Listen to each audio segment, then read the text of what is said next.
Lost and Found by Oliver Jeffers.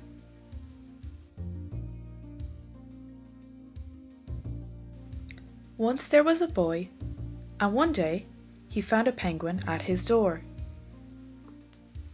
The boy didn't know where it had come from, but it began to follow him everywhere. The penguin looked sad, and the boy thought it must be lost. So, the boy decided to help the penguin find its way home. He checked in the Lost and Found office, but no one was missing a penguin. He asked some birds if they knew where the penguin came from, but they ignored him. Some birds are like that. The boy asked his duck, but the duck floated away. He didn't know. That night, the boy couldn't sleep for disappointment. He wanted to help the penguin, but he didn't know how. The next morning, he discovered that penguins come from the South Pole. But how could he get there? He ran down to the harbour and asked a big ship to take them to the South Pole, but his voice was much too small to be heard over the ship's horn. So together, he and the penguin would row to the South Pole. The boy took his rowboat out of the cupboard and they tested it for size and strength. They packed everything they would need. And together, they pushed the rowboat out to sea. They rowed south for many days and nights, with the boy telling stories all the way.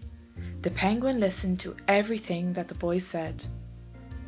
They floated through good weather and bad, when the waves were as big as mountains.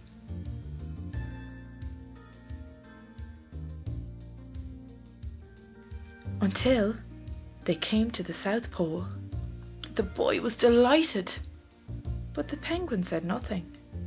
Suddenly, it looked sad again, as the boy helped it out of the boat.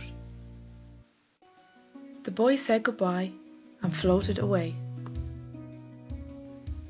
But as he looked back, the penguin looked sadder than ever. It felt strange to be on his own, and the more he thought, the more he realized he was making a big mistake. The penguin wasn't lost, he was just lonely.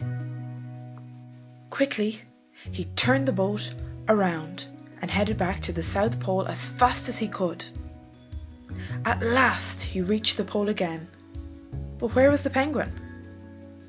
The boy searched and searched, but he was nowhere to be found. Sadly, the boy set off for home. There was no point telling stories because there was no one to listen except the wind and the waves.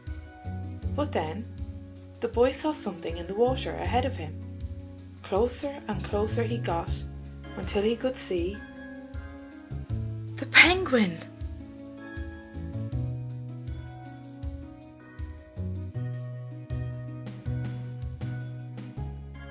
And so the boy and his friend went home together, talking of wonderful things all the way.